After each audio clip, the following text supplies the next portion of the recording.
Hi everyone, let's talk about Yashasvi Jaiswal. Jaiswal आज crease पर था और बॉल को बिल्कुल क्लीनली स्ट्राइक कर रहा था India versus Sri Lanka second test match में। बस कयास शुरू होने से एक मूवमेंट पहले जायसवाल ने असिस्टर फर्नांडो को एब्सोल्युटली डिसमेंटल कर दिया था। एक ही ओवर में 3 बाउंड्रीज की थी बैक टू बैक।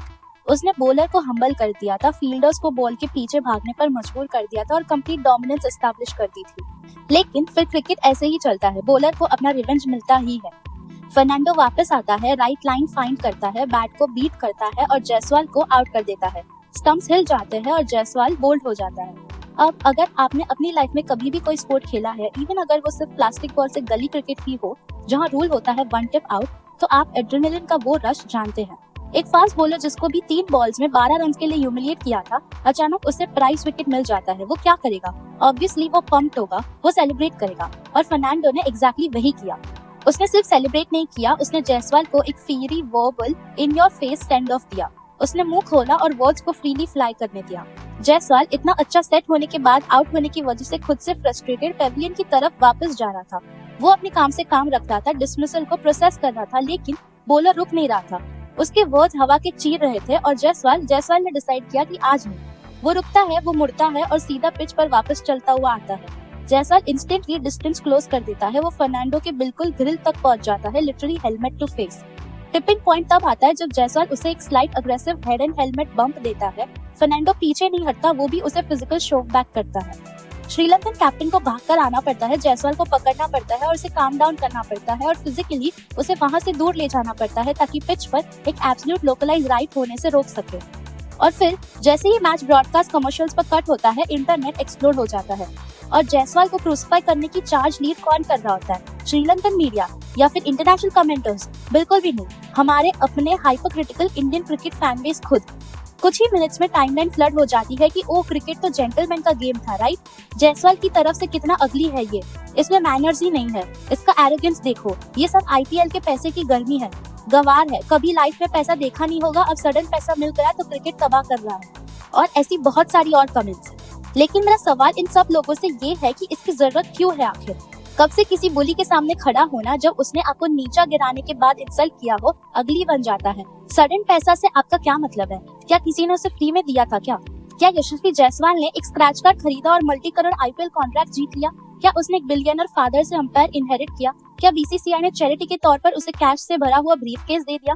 नहीं, राइट? जायसवाल के नाम से जुड़ी एक एक रुपी उस लेवल की सफरिंग और डेडिकेशन से अर्न हुई है जिसे कमेंट्स टाइप करने वाले 99% लोग एक सिंगल वीकेंड के लिए भी सर्वाइव नहीं कर सकते।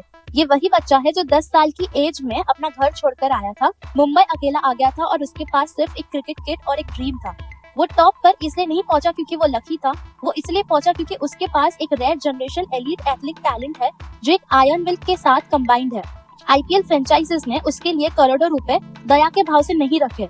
उन्होंने उसके लिए बिड इसलिए किया क्योंकि वो एक मैच विनर है जो दुनिया के बेस्ट बॉलर्स को अपनी मर्जी से सिक्सेस के लिए स्मैश करता है। उसके पास जो पैसा है वो डायरेक्टली उससे स्वेट, उसके ब्लड और उसके टीयर्स और उसकी सालों की स्लीपलेस नाइट्स के बदले में है। वो एकदम ही अर्न्ड है। ये कहना कि उसको पैसे की गर्मी है एक अल्टीमेट अंडरडॉग सक्सेस स्टोरी को मिनिमाइज करने की डिस्गस्टिंग कोशिश है। अगर किसी elite urban generational wealth background से आया हुआ प्लेयर एक्सट्रीम अग्रेशन दिखाए, अपना बैट स्मैश करे या फील्डर पर चॉइस वर्ड्स यूज करे, तो फैंस क्या कहते हैं? वाओ, इसका एटीट्यूड देखो, that's a corporate leader energy, he is a king, elite mentality.